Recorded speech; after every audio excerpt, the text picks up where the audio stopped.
What is up, Village Academy Griffins? My name's Joe, and a few years ago, I was a teacher at Village Academy, and working and living with your children day in and day out forced me to a career in alcohol.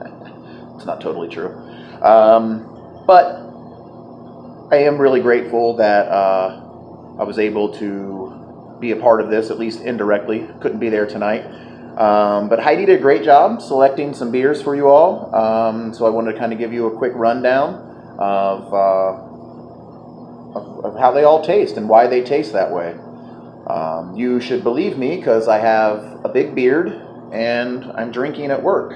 So it means I kind of know what I'm talking about when it comes to beer. So what's going to happen as you taste these is you're going to work from simplest to most complex. Anytime you produce alcohol, whether it's liquor or wine or beer, it's all about yeast. Yeast eats sugar. Yeast eats sugar and then produces alcohol after it consumes that sugar. This one's going to be a lager. White Elephant Pilsner is a lager. Sunkissed Wheat is a wheat beer. It uses a different kind of yeast called a Hefeweizen yeast, so we just say Hefe. And then the rest of these are ales. Tenpenny Amber Ale, Snake Oil Pale Ale. The porter is an ale, but you can't taste the yeast because it's so dark and rich, and we've added some adjuncts. And the Christmas is in that same boat. It's an ale, but the yeast character, the ale character is not going to come through. So let's just sort of talk about each one, and hopefully this will give you a better understanding of what you're tasting and why. So again, starting here with the simplest one, that's White Elephant Pilsner. Pilsners notoriously have no hop flavor. You shouldn't be able to taste any hops here. You're going to get a nice, almost sourish, tangy yeast character, and then grain.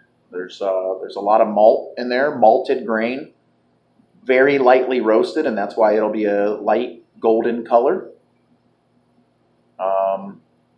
The next beer, moving on to that Hefeweizen, Sunkissed Wheat. Hefeweizen yeast produces a nice soft feeling on the palate. And the esters from that yeast, esters are these fruity compounds that yeast release when they're doing their job. So it produces some banana, some people say bubblegum flavors on the fruity side, and on the other side there's some clove or spiciness that comes. Those two flavors can be a bit much or maybe even a bit alienating for some people, so we add orange peel when we're boiling it and some coriander once it's in the fermentation tank, and those two flavors really help mellow out the effects of the yeast. So we're trying to give some people a nice transition, a nice smooth way in. Tenpenny Amber, now we're into the ales. This is my favorite beer that we make. It's actually what I'm enjoying right here. Ambers are called ambers because of their color. So it's a beautiful, rich amber color. There's going to be some sweetness to this beer. Again, that's from that malt, that malted barley that gets roasted a little bit longer than the first one. That first one was golden. This one's going to be a little more amber colored. That all happens before the beer is ever made. Somebody that roasts grain, malts barley, controls the color of the malt when it comes in, and that color is what transfers to the finished product and gives you, so you see what you have before you. Snake Oil.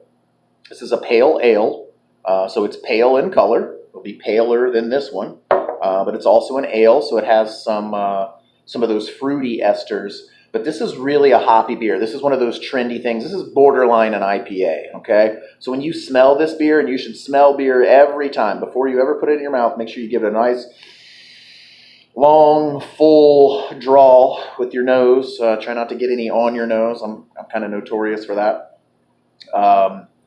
But Snake Oil, if you like the smell, you're going to like the beer. If you don't like the smell, you're probably not going to like it, and that's because there's a lot of bitter hops in there, but also some fruity hops, some grapefruit essence, maybe even some piney sensations. But also very clean, very crisp. We're using a light colored malt. The same malt that we use in this Pilsner is the same malt we use in Snake Oil. The difference being lager yeast, ale yeast, no hops, lots of hops. I keep not being able to do that. Ulysses Mocha. This is a great beer, even for people that don't like beer, because it doesn't taste like beer. We add lots and lots of dark, long roasted malts, and that's what gives it that color, that brown, thick, dark, beautiful color. And then we add cocoa nibs. Gives it this rich, chocolatey, almost fudge-like flavor.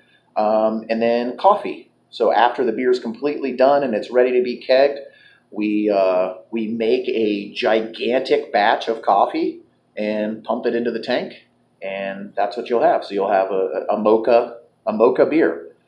And then last but not least, this is a really fun beer. This is called Tannenbaum. Tannenbaum is our annual holiday beer.